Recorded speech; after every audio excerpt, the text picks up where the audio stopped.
starting at the very beginning. We're in a universe that has a beginning. Did you know that? The universe is not infinitely old. The universe began to exist. And we know that not just from Scripture in Genesis 1. Forget about that. We're not going to use any Scripture to make our case tonight. We're just going to use the science that's available to us. Now, I can tell you in every crime scene, and by the way, if you spend 9 years in art school like I did before I became a cop, the only thing you really can do with that 9 years of art school is you can illustrate your own book, okay? So you're going to see that I'm using illustrations from the book, which I illustrated just for the sake of, because I could, basically. I once had a case at a crime scene where when I got there was a piece of foam rubber next to the body of the victim.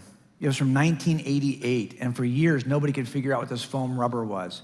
But I knew that this was the key to the entire case. Why? Because how the foam rubber gets in the room is critically important.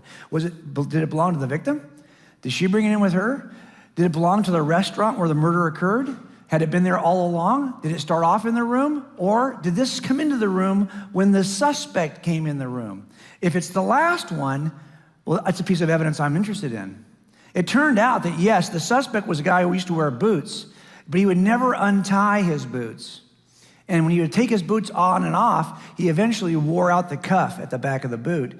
And on this night, as he was bending down to take the victim's money, the rubber foam from the cuff of the boot popped out. And he left it there. So now I have an origination of a piece of evidence. I now know what caused it. And finally, I did a search warrant at his house 30 years later. For his entire life, he's been wearing shoes like that and taking them off that way. And every shoe he owned had the same pattern of wear. So it was a powerful explanation for what caused the foam. So why a piece of evidence is in the room is important to me. How it begins to appear in the room is important to me. This idea of origination is critically important. And here we're going to look at something before we can even start talking about evidence in the room. We have to ask the question, how did the room get there? The room in this case is the universe. It turns out there is very good physical evidence that demonstrates we are in a universe that has a beginning. I have an entire chapter on this, and because I love you guys, I'm not going to talk about it tonight. I'm just going to show you the kinds of scientific, philosophical evidence in very different categories that all point to the same conclusion. And that conclusion is that we are in a universe that came into being from nothing. That's not my position as a theist. That is the position of physicists who are doing this work, and that's why the standard cosmological model in physics is called the Big Bang cosmological model. Now, why it's called that, I don't want you to get hung up on Big Bang. Sometimes as Christians we do. Big Bang does not dictate a certain age of the universe, and Big Bang does not also dictate that evolution is true. You can reject evolution, even theistic evolution, and you can reject a given age of the universe, yet still hold the Big Bang cosmology. Because the one thing the Big Bang cosmology teaches from a science perspective is that everything came into existence from nothing. That's huge. And the most skeptical atheists already recognize this. Alexander Vilenkin, who's at Tufts University, is a Russian cosmologist, says it this way: with the proof now in place, cosmologists can no longer hide behind the possibility of a past eternal universe. There is now no escape. They have to face the problem of a cosmic beginning. And even Stephen Hawking writes it this way. Hawking and Penrose together wrote several volumes. Here he says, almost everyone now believes that the universe and time itself had a beginning at the Big Bang.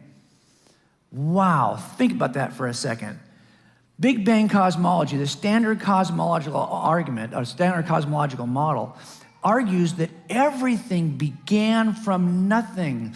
And when I say everything, I mean all space, time, and matter. Wait a minute, space? Space is not something, space is nothing. No, space is something. Time is something, and of course, matter is something. Well, if space is something and it's not nothing, what is nothing? Aristotle put it this way: nothing is what rocks dream about. That's what nothing is. Space is something. And I'm not uncomfortable with Big Bang cosmology. Why? Because we know that big bangs require big bangers. Right? And the question, of course, is what is this big banger? Well, I can tell you one thing. It bangs all space, time, and matter into existence, according to the science. And if that's the case, the thing that bangs all space, time, and matter into existence cannot itself be space, time, or matter, because the beginning of that stuff is the beginning of our universe. So whatever this big banger is, it has to be a non-spatial, non-material, atemporal banger. What could that be? Now, atheists, in my book, I spend a lot of time talking about the alternatives. I'm not just going to give you the explanation from outside the room. I want to show you every explanation from those folks who want to describe it from inside the room. And I'll show you why they don't work. But tonight, because I love you guys, I'm not going to kill you with that. But I want to show you one thing for sure. If you work criminal trials, you recognize something. When defense attorneys argue against you, and you have the truth. I've even had cases where after they argued against us for 8 weeks, we convicted the guy, and at sentencing, he confessed to the entire crime. So clearly, the entire time, the defense attorney was arguing against the truth. And when they're doing that, they're doing it usually in one of three ways. One, they're going to argue something that's not supported by the evidence. Or two, they're going to redefine the terminology to make it easier to let them go. Or three, they're going to make some kind of logical flaw. It turns out the same thing happens with explanations from inside the room against the kind of evidence I'm showing you. So for example, this is from the book. Some people will say, well, maybe we're wrong about the nature of time. If we redefine what we mean by time, we can avoid the beginning of time. Okay, that's one possible approach. Some people will say, well, couldn't the universe be expanding, but not from nothing? Maybe it's expanding and contracting cyclically, and we just happen to be in an expansion period right now, which makes it look like the universe came from nothing. But it could be contracted and then expanding again. The problem, of course, is that the science does not help their case because there's not enough mass and gravitational forces to cause the actual. As a matter of fact, the universe is not slowing down in its expansion so it can recollapse. It's actually speeding up in its expansion. Or maybe we've got an issue, but maybe there's a larger eternal environment. By the way, everyone, atheists and theists alike, are looking for the first eternal cause of the universe. Have you ever had someone say to you, well, if you believe in God, who created God? Well, no. The definition of God, from our perspective, is the uncreated creator of everything.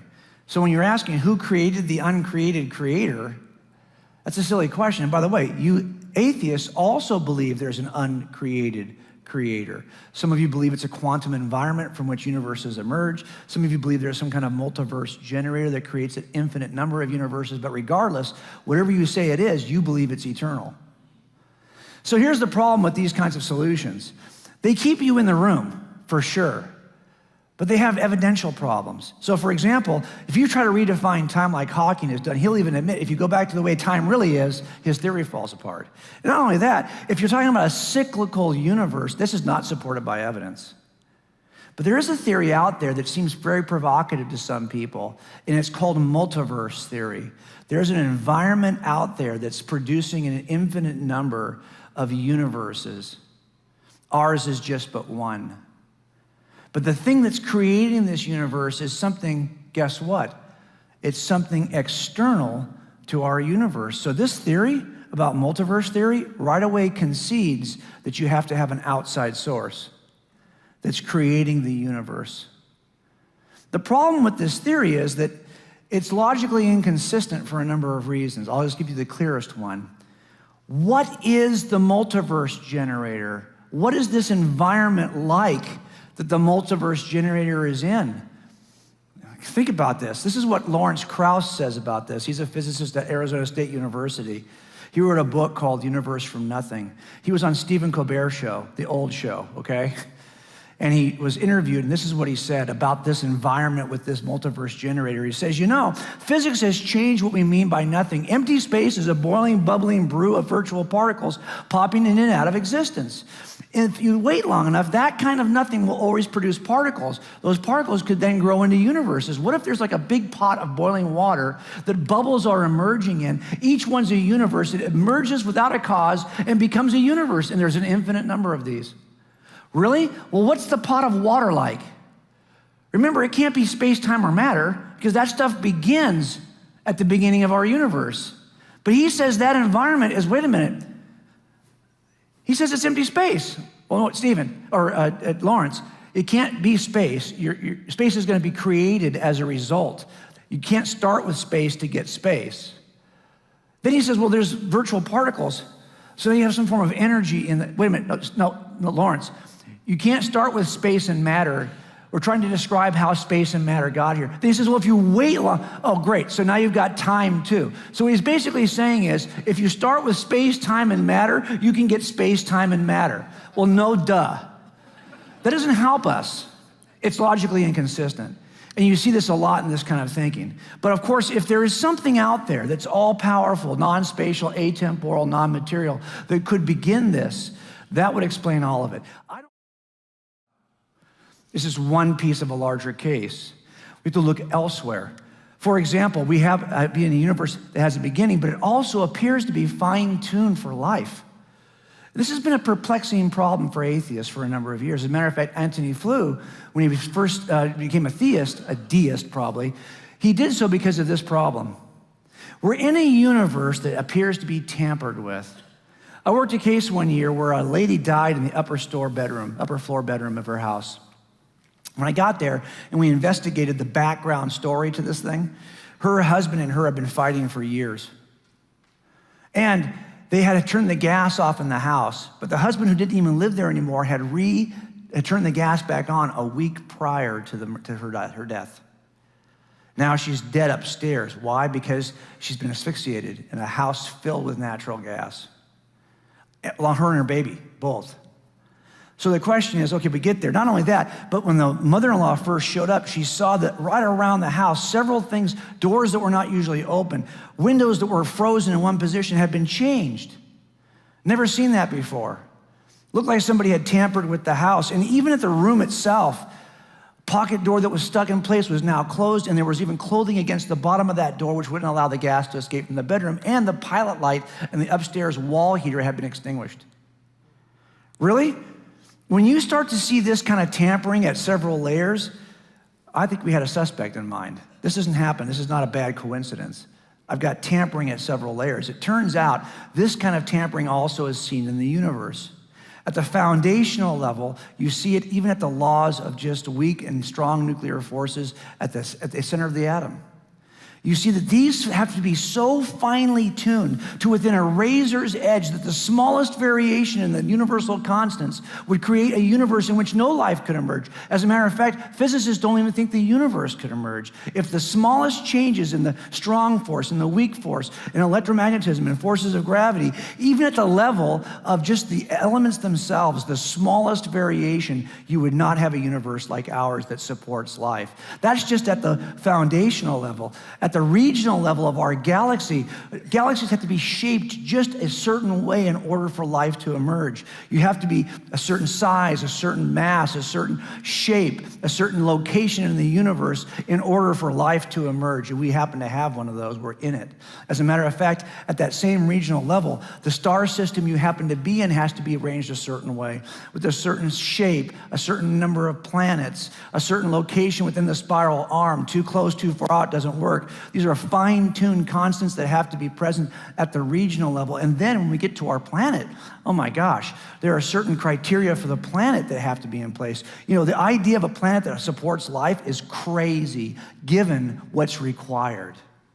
What's required in terms of simple things like the position next to the sun, the tilt of the actual planet relationship to the sun, the kind of atmosphere, the kind of terrestrial crust, the kinds of components in that terrestrial crust, even the size of our moon. These things are absolutely necessary in order for life to exist on planet Earth. So at the foundational level, the regional level, the locational level, everything has to be just so, like in Goldilocks, right? Not too hot, not too cold, but just right. And the margin of error is crazy fine-tuned. So it turns out that these kinds of layers of evidence you see in our murder scene are very similar to what we see for life to emerge on the planet. You have foundational layer of fine-tuning of the constants, you have a regional layer of the galaxy and the solar system, and then a very fine-tuned elements related to the planet itself. So these elements, imagine, for example, if I told you we were going to take a ship ride, get in a cockpit of a airplane or a rocket ship, and we're going to go to a very specific place. If you had all of these gauges, hundreds and hundreds of gauges, it turns out you would have to fine-tune each gauge to within a hair trigger precision measurement. And each one is dependent on the others. All of these have to be perfectly tuned. These are all the universal constants of both our universe, the galaxy, the solar system, and the planet that have to be just so. And if there's a small variation on any one of these, life does not emerge on planet Earth, anywhere in the universe. This kind of thing is really hard to understand, how it could be so. I'm going to tell you something. I did this little illustration for you. I didn't even do half of the fine-tuning that's required.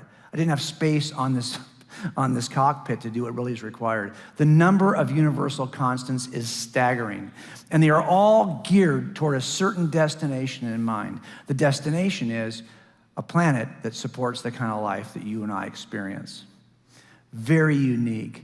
In fact, I'm trying to quote mostly atheists here. The unique nature of the fine-tuning is disturbing for those who don't believe in a fine-tuner. Even, you'll see people say things like this: it's shocking to find how many of the familiar constants of the universe lie within a very narrow band that makes life possible. If a single one of these accidents were altered, stars would never form, the universe would fly apart, DNA would not exist, life as we know it would be impossible, Earth would flip over or freeze, and so on. A little bit dramatic, but you get the point. This stuff is incredibly fine-tuned. How do we explain it? Well, there's only a couple of ways to explain it by staying inside the room. One way is simply to say, hey, maybe it's just chance. Really? Okay, can you imagine if I walked into that scene at the house and I said, wow, I see some things, but it's probably just chance.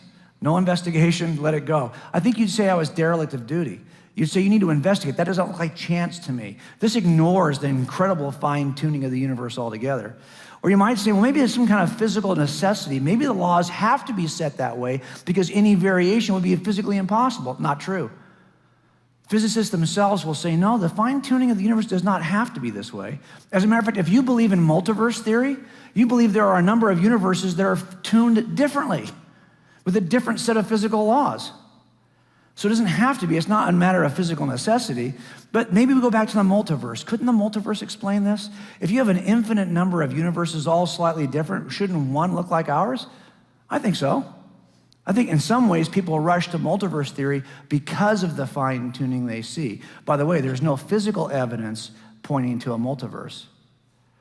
But the fact we can't explain the fine-tuning might incline us to believe in a multiverse. But here's the problem. If we stay in the room by using either chance or physical law, these don't work. And they don't work. I've done entire chapters on this. I won't drag you through this right now.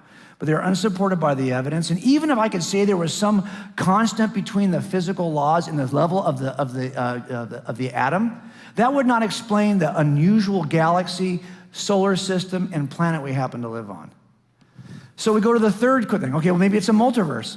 Once again, if it's a multiverse generator, guess what? You've already conceded an external source. You already agree with me. The best explanation is outside the room, not inside the room. But this has problems because it lacks all space, time, and matter. Remember, we already talked about that. But not only that, if this thing can create the kinds of universes in which we emerge, wouldn't you have to argue that this thing also has to be fine-tuned to some degree? This multiverse generator, Richard Swinburne says it this way. He says, look, any proposed multiverse mechanism, like that pot of boiling water, needs to have a certain form rather than innumerable possible other forms, and probably constants too that need fine-tuning in the narrow sense. So all you've done is kick the problem of fine-tuning down the road, but you still have to account for fine-tuning. So you have two things. You have two pieces of evidence. If there happens to be an all-powerful fine-tuner who's got a purpose in mind, that would explain this, but he'd have to be outside there, or it, whatever this is, a force, whatever it is, would have to be outside the room. Let's go to the third one. We happen to have life that emerges from non-life. I tell you, that always bugged me as an atheist. Trying to figure out how that could happen is a problem. I had a case one time where a cell phone had this text on it. It was the victim's cell phone next to his body at the murder scene. Here was the text. I wasn't quite sure what to make of it. Is it just a butt dial, an accident? What does that even mean? It didn't seem like it was really information. I couldn't decode it. What's the message? I don't know. Well, it turned out this message came from his wife, Rachel, who had been cheating on him for a number of years he didn't even know. And on this night, she'd had enough. She wanted to kill him. He was working late. He wanted her boyfriend to go over and kill him at the place of business. But he was getting ready to leave, and he had called her and says, I'm coming home. So she texted him to hold him in place so that the boyfriend could kill him. This text, like many other I found before, it basically says, don't go anywhere, I'll be there in 30 minutes. So this is how they would talk about, I'll be there in 30, be there in 15, almost there, whatever. He waited 30 minutes for her and was killed in 20. So this was actually ended up being a piece of information. Now, one way we discover what this is by asking good detective questions, right? These are the kinds of questions we all are familiar with. Am I right? I want to ask just one tonight when it comes to the origin of life to get us started. I ask all of them in the book, but tonight I just want to cover the where question. Where do naturalists who are not believers think life originated in the universe? Because we've all got to account for the origin of life from inorganic materials. And the proposals have been really broad and widespread. Lots of proposals have been offered. As a matter of fact, some people will say, well, I think it happens in the atmosphere. Some will say, no, I think it happens in the actual waters of some nature, someplace on the planet. Or they think it happens in some kind of terrestrial form, like on clay. I studied every single origin of life theory on this. Some will say, no, it happens at the deep sea vents or under the terrestrial crust. Some will say, no, this won't work. It has to happen in the atmosphere. Or it has to happen rather in space and can be delivered to our planet. Why are there so many theories about where this occurred? You know why? Because no one agrees. As a matter of fact, each of these famous scientists thinks the other guy is desperately wrong.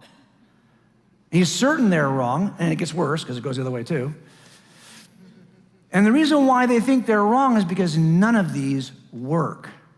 Every location that's been examined to explain the origin of life fails miserably. Not just slightly, miserably. Origin of life studies are no closer than they were 35 years ago. We've done nothing in terms of progress except made the problem more difficult, because now we know that there are several chicken and egg problems when it comes to origin of life. Really, all life at the biological level, all life is built out of building blocks, Legos, that are called proteins. Proteins are the building blocks of life. The problem is proteins are generated in little factories called ribosomes. And what do you think these ribosomes are made with? Proteins. That's the problem. You've got a chicken and egg problem. Which came first? And to be honest with you, it gets worse the deeper you look. It's not just in ribosome factories. It's in every aspect of the cell, including the cell membrane. You can't get this complex behavior to occur unless it's protected in some way. But the protection for this complex system is made up of the very things that are in the complex system. That's the problem. You got to have everything in place all at once in order to make this work. And that's why it's so hard to locate a place where all of this could happen without any intelligent intervention. And it gets worse, because it turns out there is one thing that defeats the chicken and egg problem. There's one way to defeat it. You know how it's defeated? It's defeated with something we call DNA. This molecule, the largest molecule known in all of science, right? Built from all the different nucleotides that build up DNA. These 4 nucleotides are used to build DNA. This is the instruction manual that tells proteins how to form. It tells ribosome machines how to manufacture proteins. It constructs and directs all traffic in biological systems. The problem, of course, is, what is this? This is a series of nucleotides that are in certain order, like information, like letters, that are directing traffic. Here's the problem, and Stephen C. Meyer does the best job of saying this. Now, Stephen's a believer, but he's also got his Oxford PhD in the philosophy of science. And what he says in a book that is the biggest takeaway about this first book he wrote, Signature on the Cell, is simply this: there's not a single example in the entire history of science or the universe in which information ever comes from anything other than intelligence. So if this is information in the genome, what is the intelligent source that has put it there? because you cannot get information any other way. Let me show you what I mean. He actually, there's some work I looked at. I love this guy's work. His name is Dr. Werner Gitt. He's an engineer, IT specialist in Germany. He's written a book in which he talks about the 5 levels of information. Why do we think that DNA is truly information and requires an intelligent source? Well, because if you look at information, it comes in 5 levels. Let me introduce them to you. Here's my dog. Do you guys have dogs? I went over to Pastor Paul's house today, and I got to see his dogs. He's got cute dogs. I have a corgi, a Pembroke corgi. This is the best dog in the planet. If you have a dog, your dog is nothing compared to this dog. Pooey on your dog. This is the smartest dog in the world. But it's a dwarf. It's a Pembroke corgi. And they are like little shrunken down sheepdogs. And they cannot type. If I put a typewriter in front of this dog, it is not going to be able to type. But let's just go with me for a second, do a little thought experiment. Let's say I put a typewriter in front of Bailey, and Bailey, I said, Bailey, do me a favor, type me out a sentence. And after banging her little paws against that typewriter, I write down on the chalkboard what she's typed. She's typed this. Is that information? Yeah, actually it is. What is she saying? I don't know. Is she trying to say anything? I don't know. But is it information? Well, in some sense it is. It's very unusual and specific if you think about it. What are the odds of her typing that same thing again? Probably never happened. What if I had Scrabble pieces that in that format and I threw them on the ground? How many times would I have to throw them on the ground before it would form that combination again? Probably never happened. So it is, in some sense, very specific, detailed information. But it doesn't really tell me anything. I think that natural processes of physics or chemistry could get you this. This looks like random generated sequences. What if I give you one more? What if she typed this? This would be really cool. TT spacebar, TT spacebar, TT spacebar. If she did that, you'd say that's a smart dog, wouldn't you? I think there are actually some physical properties, physical processes of physics and chemistry that could produce simple patterns. That's information, folks. But what is she saying? I don't know. Nothing really. What if she had a bigger pattern she typed? Wow. T13 T spacebar, T13 T spacebar. Now she's really, really smart. But what is she telling me? I don't know. Nothing really. But this is information in the sense that it's specific and detailed. And I think there are actually some laws of physics and chemistry that can give you more detail, like snowflakes, great patterns. So is this information? Yeah. But it's the lowest level of information. This information is called statistics. It is the lowest. Is this what DNA is? No. Let's go up one level. What if Bailey could type this? Wow. Now you're impressed, aren't you? She's mastered word selection. She can actually put the letters together and group them into words. But what is she telling me? I don't know. I'm not quite sure what she's telling me. We're up one level. We've mastered words, but we don't have any content yet. This is called cosyntax. What if she could type this? Now we have words in a proper linkage that gives us a concept we can recognize. She's actually telling us something, and we understand what she's saying. Do you see how much different that is than this? How do we get this through natural processes? You can get this. You might stretch and say you can get this. I don't think you can. You can't get this, though. This is another level of information, which is called semantics. I've been places where people have mastered something between these two. They understand the words, but they're not quite sure how to put them together. Maybe English is their second language. I was in Malibu at a Thai food restaurant, right? I go into the restroom. This sign is hanging in the restroom at a Thai food restaurant in Malibu, California on PCH. Please do not throw paper wiping hand down toilet. I think I understand what he's trying to say. And he's somewhere between cosyntax and semantics. He kind of has the right words, almost in the right order. What if my dog, Bailey, could type this? Wow. This is actually a request. Information that requests a response is different than just information describing something. Information that requests action is another level that is called pragmatics. And if you expect that the person you're talking to is actually going to respond and do this for you, that's even another level called apopetics. These are the highest levels of information. Requests with an expectation of response. If you want to know the difference between this and this, one easy way is to simply ask yourself a question. If I change one character, does it change the meaning of this sentence? Of course not. That's not really information. It's the lowest level of information. So if I look at this and I say I just take one character out, the comma, this has no change at all on this sentence because it didn't mean anything before. It doesn't mean anything now. I think some of you know where I'm headed with this from the look on your face. But at the bottom, at the highest level of information, you know it's high information because if I make one change, like take the comma out of that sentence, now everything changes, right? Now the sweet Bailey who was wanting Grandpa to feed her has now become the evil Bailey who wants to eat Grandpa. See the difference? And that's why we know that this information is at a much higher level. Small changes have dramatic changes in meaning. So the same thing happens in your DNA, right? Here's Billy the Kid, or maybe this is Jesse James, I forget who this is. But if I look at his genetic code, the stuff that actually structures who he is, and I make a small change, take out, let's say, this one nucleotide and replace it, that change results in a change in Billy. Something is going to change. Why? Because this DNA is not just statistics. It's the highest level of information. It's a pragmatic request that's expected to be met. This is hard to explain in a naturalistic universe. And even the naturalists recognize that.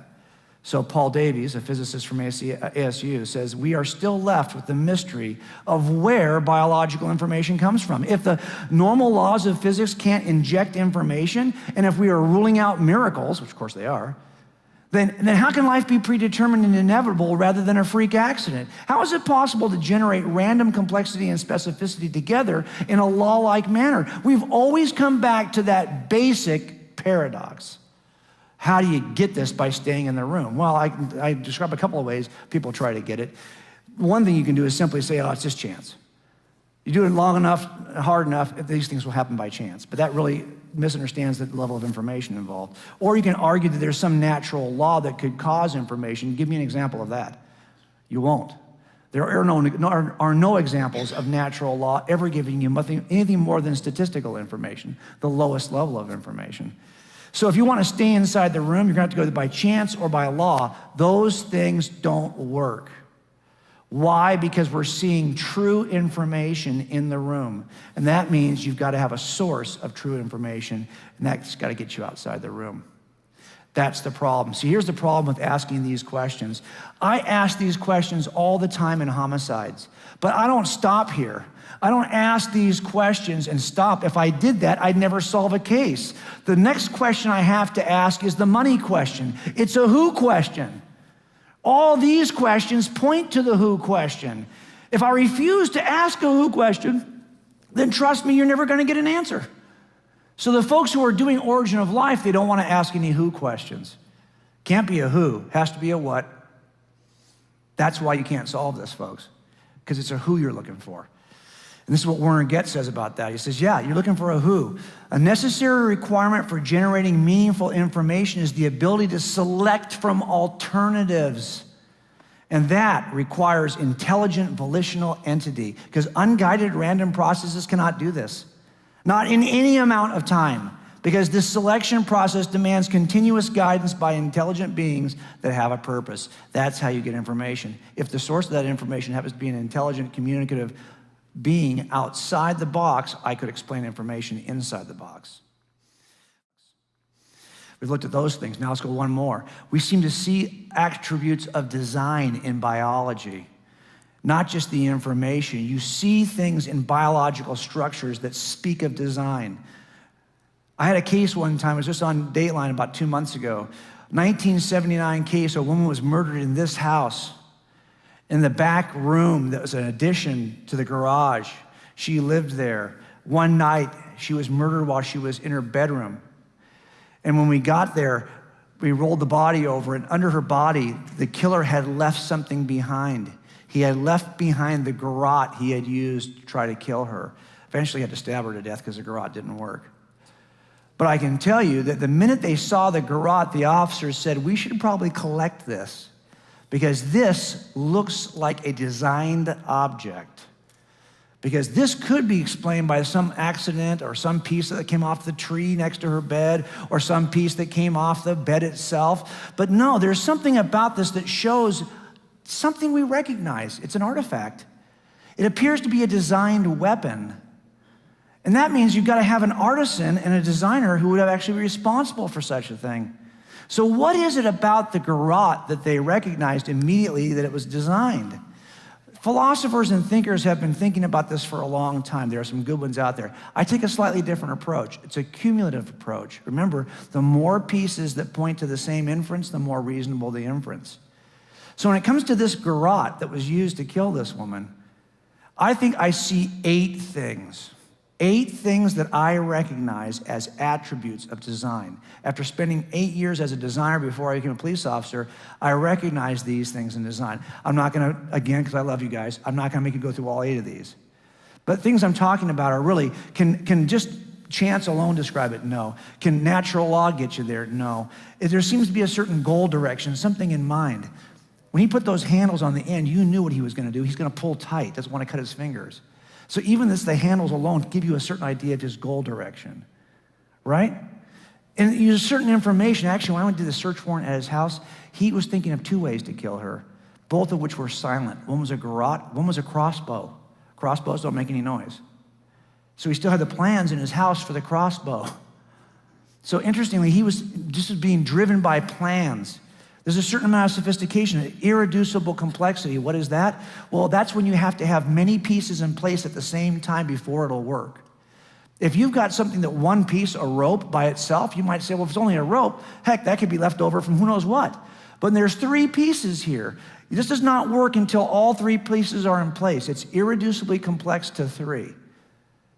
The more pieces are required, the more sure mousetraps are irreducibly complex to 6 pieces. That's why we know they're designed. When you start seeing these things, they all point to the cumulative case for design. Those officers knew that was a designed weapon because those 8 attributes are there. As a matter of fact, if a detective would have come along later and said, don't collect that, that's nothing.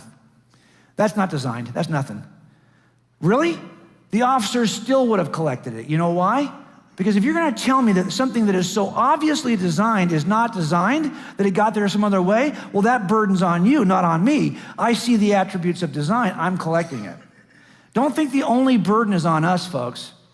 If I can explain this through some natural process, that burden is on you. I could take this template and apply it to other things. Here's a bougainvillea tree in front of my house, right? In that tree, I often find what? Nests. Do I think this just happened because the wind blew it together? Does it grow in the tree that way? Or is it the product of intelligent design? Birds who intelligent, look at how, this is actually very, very beautiful. It's got the thicker things on the outside. It's nice and soft, fine on the inside. You can almost tell what it's for just based on its design. And it resembles other designed objects like bowls we already know. Now you might say, well, I don't see a certain informational dependency. I don't need DNA to get that. And I don't see a certain, fine. You don't need all 8 things to know it's designed. The more you have, the better the case. But it turns out you only have 5 attributes of design here, and you know that's not just from the wind. That's a designed object. And you got there with just 5 of the 8 attributes. Why do I tell you all this? Because let's take a look. And you can take out those 3, you still have a good case. That's a good case for design. I'm introducing this to you because Michael Behe, who's become a friend, he actually read my chapter on this issue so I could make sure I wasn't writing any checks I couldn't cash. He was great. And he actually saw something years ago that he identified as become kind of the icon of the intelligent design movement. He wrote a book called Darwin's Black Box. What he discovered in bacterial organisms is a little motor that drives the bacteria. The motor is called a flagellum. And it looks like this. In the wall of the bacteria is a motor made of 40 proteins assembled in a very specific formula. very specific pattern, which builds out this whipping tail that can stop on a dime, turn directions, and bend any way it wants, and this whipping tail is what drives bacteria. The question is, how in the world does that 40-piece protein machine ever get like that? This is a motor, a rotary motor we didn't even discover until 1978. By that time, we were making rotary engines for years. It looks just like our rotary motors. Yet we're gonna ask the question, can I get this through by staying inside the room? Through some natural process of law? Or do I have to go outside the room to get this? I think we see the same 8 things. I do a whole presentation where I just talk about what these 8 things, I'm not gonna do that to you. But the point is, we have at least 6 of these things. Even if you're gonna say, I don't see 2 of them, fine. I think I actually are there. This is enough for me to infer design about that motor. It's kind of like this. If I was to take you out in the woods and I said, wow, we discovered this stand and a motor on it, would you say, look what the wind blows. This is look what grows in these woods. No, you would know immediately this is not part of that environment because you recognize, again, that it's not natural.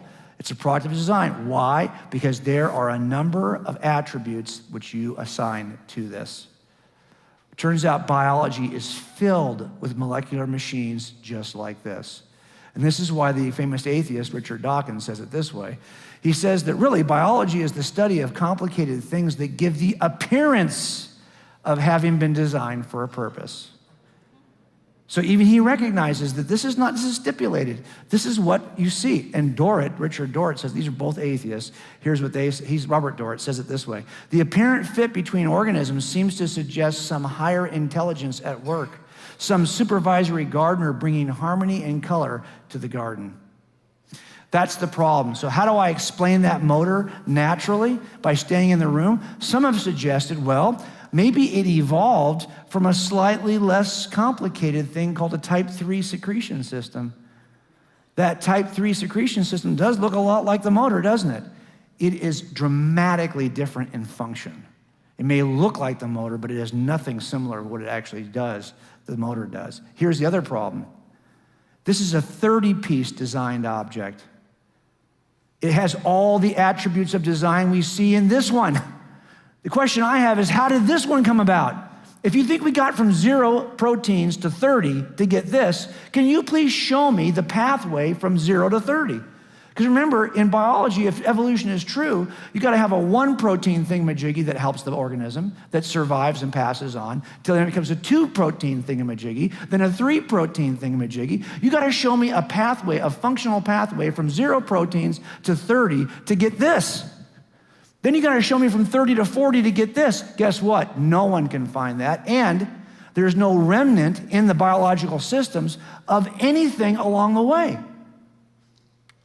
Now, evolutionary biologists are more inclined to say, you know what? I can't get this from this, but this may have de-evolved into this. Because they know how hard it is to go in the other direction. It's much easier to get broken Lego pieces than to shake the Lego machine, the Lego box, and get all the pieces to come together. It's easier to break them apart. So if you're gonna stay in the room by offering some form of evolution, good luck with that. Knock yourself out. Of course, the problem is that we see the attributes of design, but what kind of force could actually design? Design requires choices to be made. You've got to go back outside the room. And this is why Michael Denton says it this way, that each constituent utilized by a cell for a particular biological role, each cog in the watch, turns out to be the only and at the same time the ideal candidate for its role, particularly suggestive of design. Moreover, there's simply no way that such prefabrication could be the result of natural selection. But if there is something that is capable of designing on the outside, that might explain it. This is where I think it gets really interesting, because I want you to think about this for a second. I think sometimes the best argument for God is the fact that we could make an argument.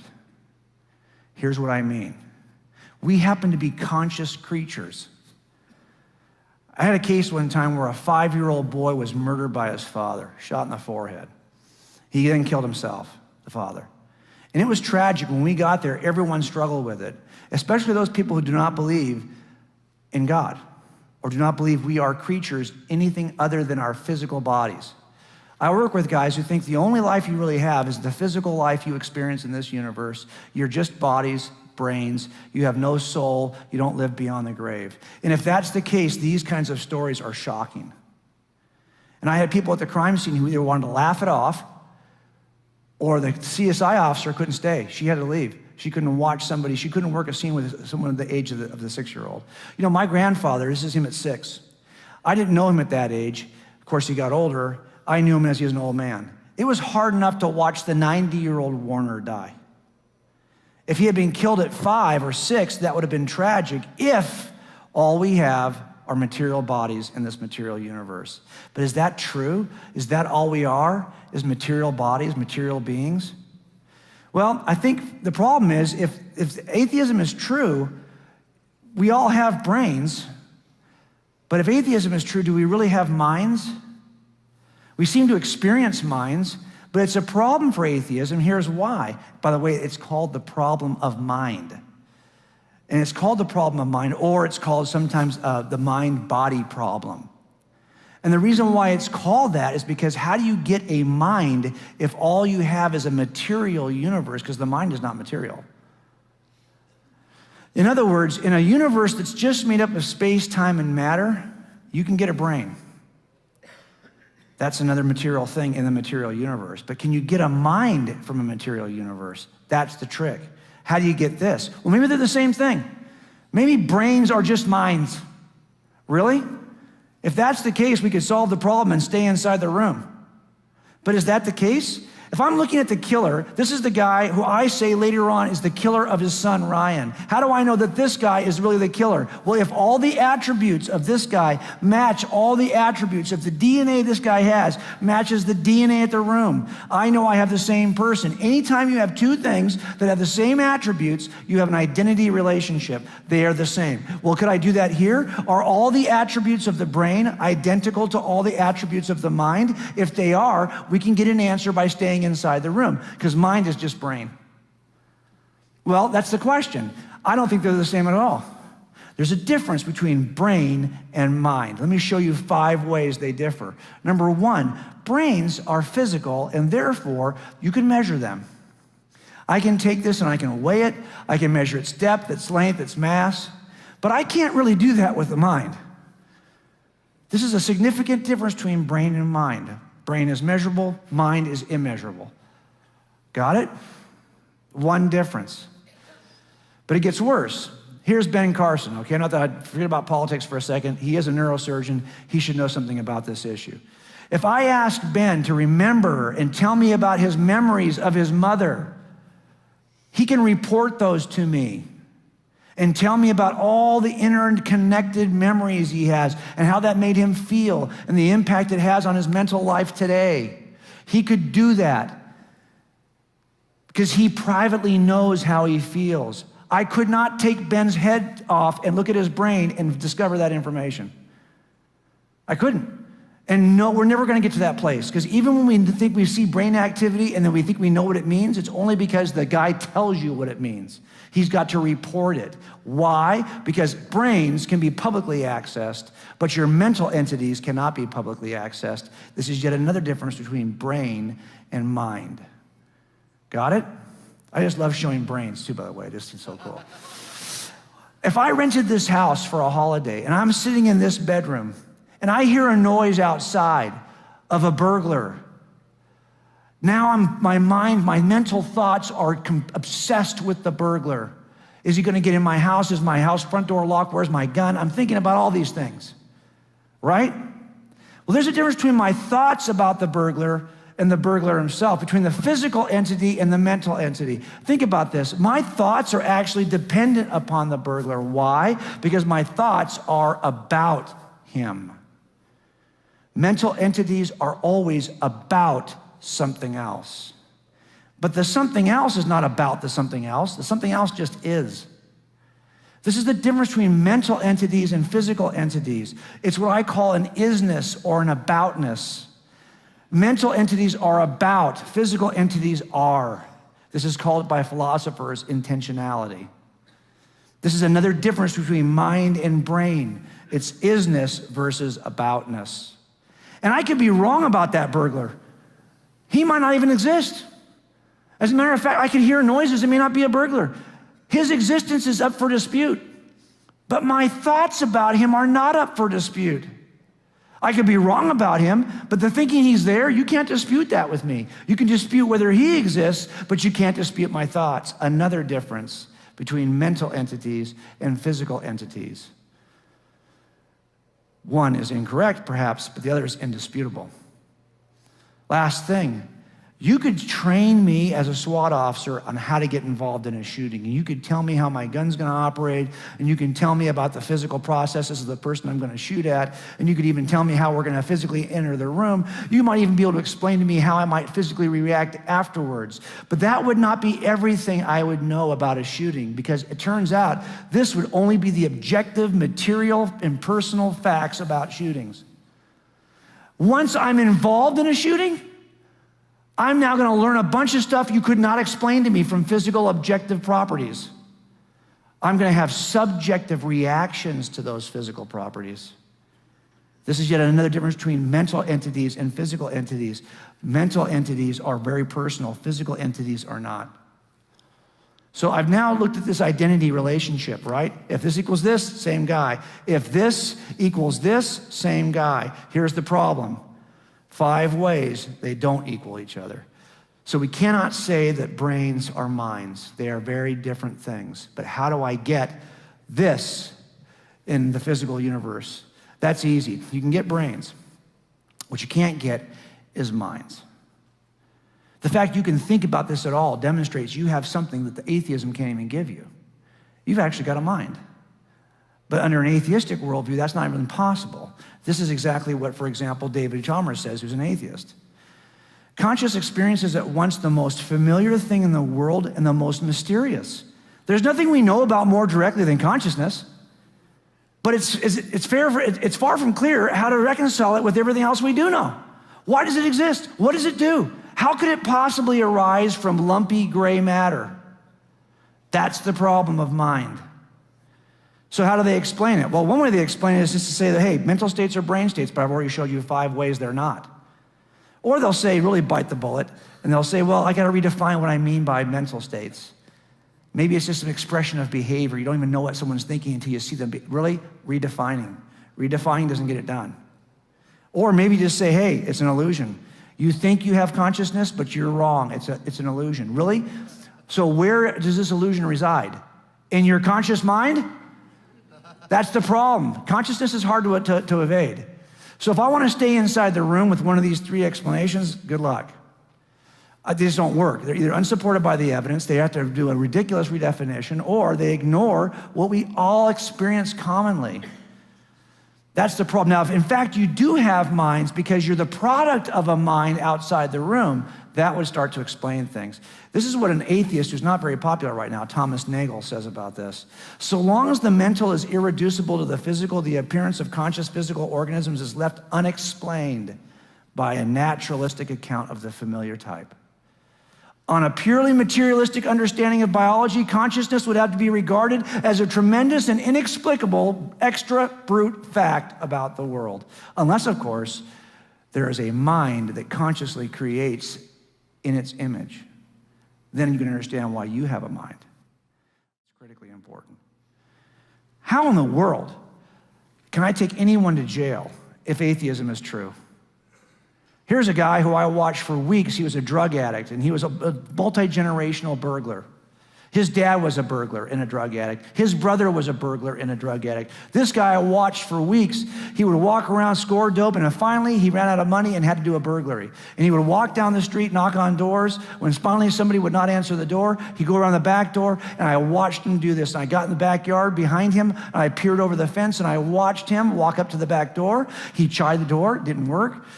He sat and he thought about it for a second. He didn't just kick the door, he waited. He smoked a cigarette, got the nerve up, and he kicked the door. Now let me ask you a question. This guy is actually a drug addict. So you could argue he's coming off of his heroin. There's a certain brain chemistry. Couldn't you argue he only did it because of his brain chemistry? Couldn't you argue that he's a multi-generation? Maybe he's genetically predisposed to be a burglar. Can I really blame him? Of course, when he got to court, that's exactly what he kind of argued. But should I be able to hold him responsible? Let me tell you what they did in front of a jury. The judge looked at all this, and they held him accountable for it. They sent him to jail. Why? Because the judge said it pretty plainly, you had a choice. But did he have a choice? If atheism is true, do we all have a choice at all? It turns out atheists like me love certain things. We cherish certain things. We have a high regard for love and charity and empathy, but is there really true love if you can't truly, freely choose it? If you can't freely choose to love, you can't call it love. You have to have freedom to choose love, to have real love. Not only that, you have to have the freedom to choose between competing ideas to call this reasonable. Or to be creative, you have to choose between choices. Heck, even if I'm gonna hold you accountable, it can only be if you have a choice. I can't hold you accountable for your eye color, you had no choice. How can I hold you accountable for your actions if atheism is true? Here's what I mean. This stuff requires true free agency. Choices you can make freely, but really, why should you think you can make free choices? If the universe is, as atheists say it is, it's only got space in it, it's got time in it, and it's got matter, which means that the entire universe is just a material entity, a material environment. And if that's true, we have to buy into something called materialism. If materialism is true, we have to buy into something called physicalism, which means all the universe is just about physical properties. And if physicalism is true, we have to buy into something called determinism. Because if physicalism is true, all you have are cause and effect relationships between material objects. And you thought you had choices to make in your brain? Really? No, those weren't your choices. Those were just prior neurons that fired physical events in your brain that caused another cause. Like dominoes falling in your brain. Dominoes don't choose. Dominoes simply fall because of a prior physical event. You thought you made free choices? No, you didn't. Those were just physical events that occurred you had no choice over. You're no more than a robot, but we think we are more than a robot, don't we? We think we're something better than that. But here's what the atheism will provide for you in terms of determinism, and it's said by this atheist philosopher.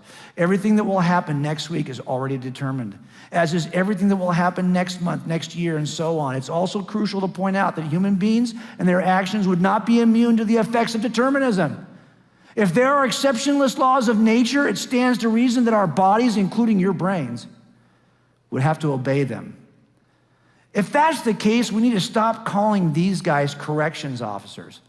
I work with these guys all the time, right? They work in correctional facilities. These are the officers that work in correctional facilities. But think about it. If atheism is true, could I really ever make a correction? Could I ever choose to do something? I should stop doing this and choose to do that? Is correction even possible if everything is physically determined? I don't think it is. And that's the problem with atheism, is it really promotes this idea. So what they try to do is redefine what free will is. Maybe it's what they call first and second order desires. I'm not going to get into that with you, but it doesn't work. Or they'll simply say, well, hey, your consciousness and your free agency, they just emerge. Just pops out. Just, I can't explain how. It's all cause and effect by physical, but then all of a sudden you have abilities. Really? That's worse than magic. Because at least with magic, I have a magician. This is, I got just, I think it pops into existence, a hat and a rabbit, but no magician. Then you have this one. Maybe we can just attribute this to quantum level mechanics. Oh my gosh. The idea here is that the quantum level, very small, there is not necessarily a cause and effect relationship. So that means that maybe you don't have to have rigid cause and effect determinism. Really? So then your thoughts are indeterminate? That's not better than having determined robot thoughts. This means your thoughts are there. You don't even know why you thought that. They're indeterminate. You can't even trust that you followed a logical sequencing. There's no cause and effect in your thoughts. That's too much to bite off. The problem, of course, is you're trying to stay inside the room with all of these theories, none of which get the job done. On the other hand, if there is a mind that chooses freely, creates freely, and creates in its image, now you can get something that Sam Harris, the famous atheist, denies. because Sam doesn't believe there's a mind like that. So he just says, you know what? I know that my worldview does not allow for free agency, so therefore I think free will is an illusion. Our wills are simply not of our own making. Thoughts and intentions emerge from background causes of which they are unaware and over which we exert no conscious control. We do not have the freedom we think we have. That's what you have to say if you don't acknowledge there's something outside the room that could create in its image freely. Let's finish with something that some people believe is evidence against God, and that is evil. This is a case that my dad worked in 1974. It was a murder of a 10-year-old girl in 1972. This is my dad. He hates that picture because he feels like he looks bad in that photograph. He does look bad in that photograph, he does. First of all, he's got a big crease across his chest there, not just from the picture of being folded, but he's got this polyester suit. He hated that polyester suit. And then he's got his butt sticking out here, which is actually just his gun, but he thinks it looks like his butt, so he always hated this picture. He was walking a guy across to the courtroom who confessed to killing this 10-year-old girl. Every horrific thing he did to her. It's a 1,000-page transcript, and none of it is true. He didn't kill this little girl. He was crazy, but we excluded him with blood evidence on the eve of the trial. This case is still unsolved. But the terrible things that happened to this little girl, who I will call Jackie, were really hard to process. This is true evil. But like every act of evil I've ever worked, certain things had to come together in a certain unusual way in order for it to occur. First of all, she was a very trusting girl who would get in a car with somebody. Not every kid's that way. And not only that, it happened on a holiday. I said it happened on Thanksgiving, but in the book I said it happened on Christmas. This is still an open case, so I've changed it a little bit. But it was a holiday, and her parents were cooking dinner. They didn't even pay attention to what she was doing. If it's not a holiday and she's not that trusting, this never would have happened. But not only that, this guy who did this to her, trust me, he's got some issues. If he's like other pedophile killers I've worked, he's probably had a bad upbringing himself that led him to this place. If he doesn't have that bad upbringing and it's not a busy holiday and she's not that trusting, this doesn't happen. Not only that, it had access to a place to take her, because we found her the next day, dropped off in Oxnard, one county north of us on the rocks. But he had a place to hold her for a day. If he doesn't have that place and a way to get her there, none of this happens. And not only that, he had unbelievable opportunistic timing. I don't think he stalked her and watched her for some period of time. He just happened to be driving down the road when she happened to be available. Oh my gosh. If this set of circumstances doesn't happen just like this, this entire thing doesn't happen, and the relationships are very complicated. I may never know as an investigator what set of circumstances had to align perfectly that caused Jackie to suffer this evil event. And that's the problem. In the universe we have today, we also know that there are good reasons to believe God exists, but there's also one good reason to think he doesn't. I've already talked to you about the first 7. These are all things that point toward God. The best explanation outside the room. This is why we call this stuff inculpating evidence. The other kind of evidence that points away from somebody, like an alibi, is called exculpating evidence. Is the presence of evil and injustice in the universe the one thing that disqualifies an all-loving, all-powerful God? Because think about it. How could a God like this allow that to happen to Jackie? Epicurus is quoted with this phrase. I think it's pretty powerful, and it's millennia old. This is from about 600 BC. I'm sorry, about 300 BC. Is God willing to prevent evil but not able? Well, then he's not omnipotent. Is he able but not willing? Then he's malevolent. Is he both able and willing? Then whence cometh evil? Is he neither able nor willing? Then why call him God? If there's evil in the world, well, how can you say there's an all-powerful, all-loving God? He either's too lame to stop it, which means he's not all-powerful, or doesn't care to stop it, which means he's not all-loving. He's disqualified. And that's the question. Is God disqualified? I don't think so, and I'll tell you why. When I find there's a way I can explain a suspect's involvement, even though it appears to be exculpating evidence, I have to look at those. Here, I think there are 7 things, 5 or 6, 7 things that might explain why God would ever allow an evil act. And it's very complicated. I think he has to have a proper view of eternity, a proper view of free agency and the nature of what love really is, a proper understanding of the role it can be used to develop character, how it calls us to him, how sometimes evil just happens because you make bad decisions, not on God. And we have a limited understanding of the relationship between all these things. Why do I say this? Because in the end, all of these things have to be assessed before we consider any single act of evil. Let me just break out one of these. I break out all of them in the book. I'll break out one of these to show you what I mean. As an atheist, I had a problem with the problem of evil. But you shouldn't as a Christian, really. Here's what I mean. As an atheist, I believe that all of life was a line segment between two dots called birth and death.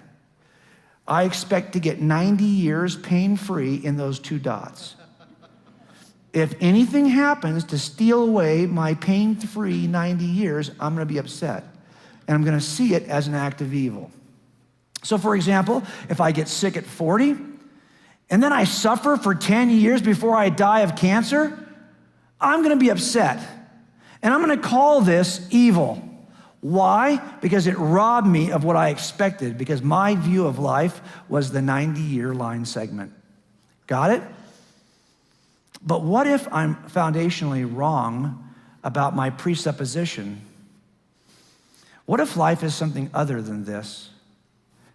What if life is not really a line segment between life, birth rather, and death, but is actually a ray that begins at birth, runs through a point we call death, then continues on infinitely? What if that is a proper view of life? What if the Christian worldview is true? Well, you know, if you've been, how many of you in this room had a major surgery in the first year of your life? There are probably some people who did. You did. I'll bet you that was no fun. I bet you your parents were worried sick. If you'd have passed away in that first year, they would have seen that as evil. But now, years later, how old are you now? 12. By the time you're 10 or 12 years old, you probably don't even remember the pain you suffered as an infant because you've now had 10 years since the event. As a matter of fact, when you move further and further away from an evil, painful episode, it has less and less impact on your life. You already know that, right? So what you might call evil here has to be measured in terms of the context of your entire life. This is actually, for those of us who are circumcised, something similar, okay? You drop dead on that day, you're thinking, this really stinks, right? What kind of a life is this? But by the time you're 1, you can't remember. Well, if our worldview is correct and we have a proper understanding of eternity, then I don't care what mess happens in your life or how grievous it may be, it has to be measured in the context of eternity. And as you do that, your entire material existence ends up being a fraction of a millisecond compared to eternity. So all I'm saying is that now you have to measure evil in a different context. So a proper understanding of eternity is one of 7 things we have to consider when evaluating what real evil is in the context of any evil event. So if someone says to me, why would God allow that thing to happen to Jackie? There can't be a God who would allow that to happen to Jackie. Well, I can't tweet that back to you in 140 characters. I can't respond to that in a paragraph on Facebook. I won't even try. You shouldn't try either. Because it turns out it's a complex set of events. And not only that, they're in different proportions to one another. And they have different relationships to one another and causal connections to one another. It's so complicated. All of this then only begins to explain this act. You think I can do all of this in 140 characters? It's not going to happen. But every case I've ever worked is this complex. This is just the nature of working homicides. Something happens in a heartbeat. It takes me 30 years to put it back together. And when I do, she's still dead. This is the nature of evil. And this is why we know we have to evaluate evil differently. As a matter of fact, why do we call anything evil to begin with? How could we call? Do you mean you don't like it? Do you mean it's evil to you? And by your opinion, it's evil? Or do you mean it's transcendently evil for all of us? No matter who you are, it's truly evil. Really?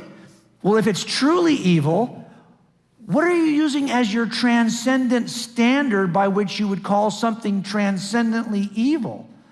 Here's the problem. If evil's just your opinion, you can remove all evil tomorrow by just simply changing your opinion. That doesn't work, does it? No. Because evil is actually more than just your opinion, the opinion of your group, the opinion of your nation, the opinion of our planet. It's truly transcendently evil because it's measured by a truly transcendent standard of good. The C.S. Lewis puts it this way. As an atheist, he said, my argument against God was that the universe seems so cruel and unjust. But how had I got this idea of just and unjust? A man does not call a line crooked unless he has some idea of a straight line. When I was complaining, this universe, what was I comparing this universe with when I called it unjust? You have to have a transcendent standard of just in order to call it. So if you're going to try to explain evil, sometimes we say, well, gosh, if there's a God, but there's evil, that excludes God. No, actually, if there's true evil, that requires God. Because you can't call this truly evil unless there's a true standard. All that's left to us is to figure out why God would allow it. But the idea that there's true evil requires God's existence because that's the measurement against which we're going to call anything truly evil. This means you're back outside the room again. And this is the best explanation. He finishes this by saying this, of course, I could have given up my idea of justice by saying it was nothing more but a private idea of my own. But if I did that, then my argument against God collapsed too. For the argument depended on saying that the world was really unjust, not simply that it did not happen to please my private fancies. If it's really unjust, it means there must be a really just standard for good. Now, we did a lot tonight. Oh my gosh. I give you all graduate degrees right now in God's crime scene, okay? You all get a graduate degree. We started off with this analogy, and we said, hey, how do we turn this into another analogy about whether it's a good explanation inside or outside the box? And we looked at 8 pieces of evidence that I think have to be explained by everyone. That burden of proof is not just on you theists, it's on the atheists who say I can get this some other way too. And I think if you look at this, that the best explanation that's available to us is not inside, it's outside. And that changes everything. Remember, when I go to a crime scene and I see pieces of evidence in the crime scene, those pieces of evidence tell me something about my suspect. And in fact, the same thing happens here because each piece of evidence has to be accounted for by one suspect. Whatever it is that gives you the beginning of the universe also has to give you consciousness. Can your multiverse generator do that? Can your multiverse generator give you a standard for moral? And tough.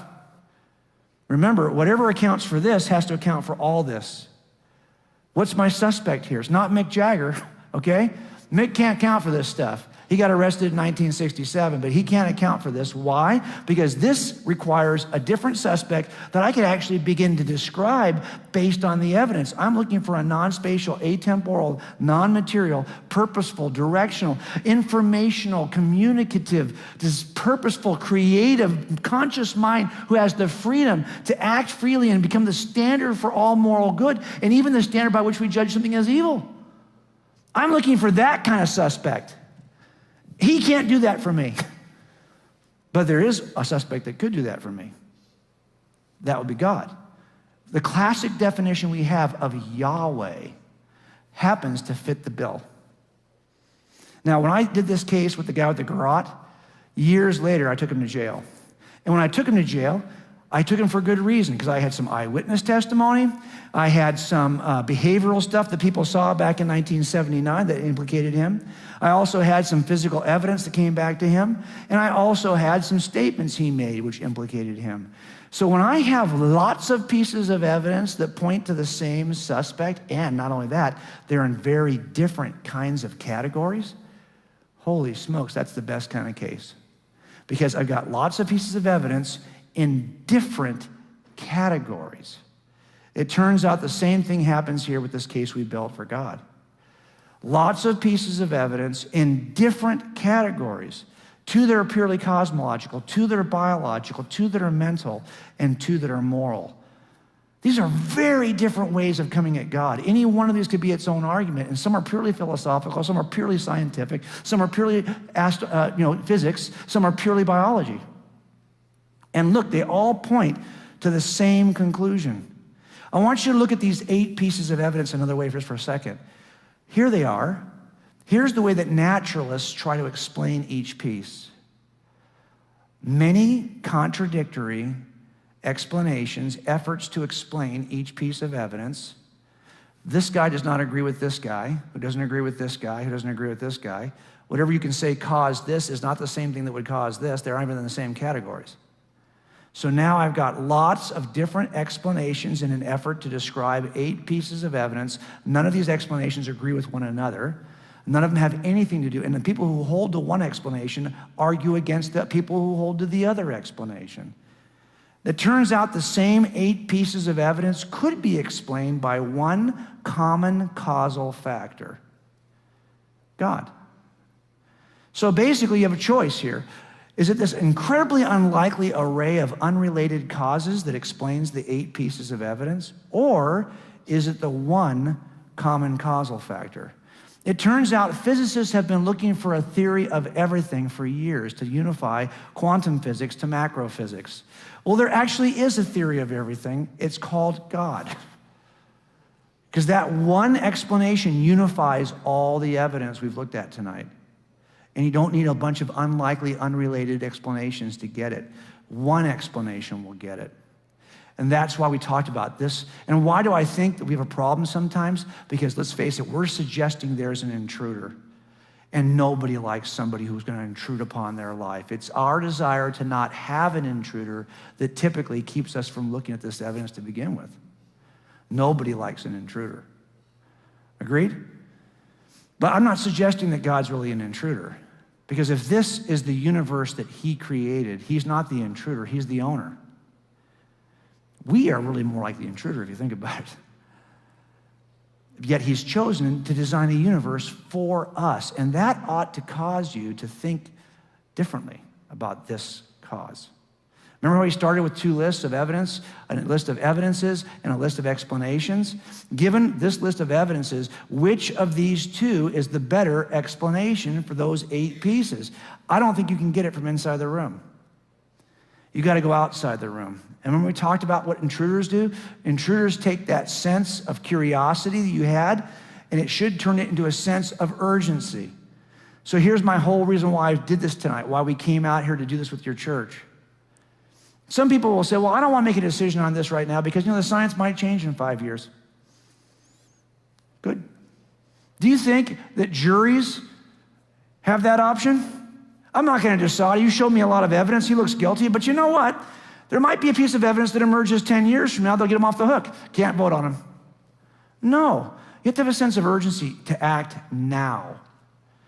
There is enough evidence in the room for anyone to act now.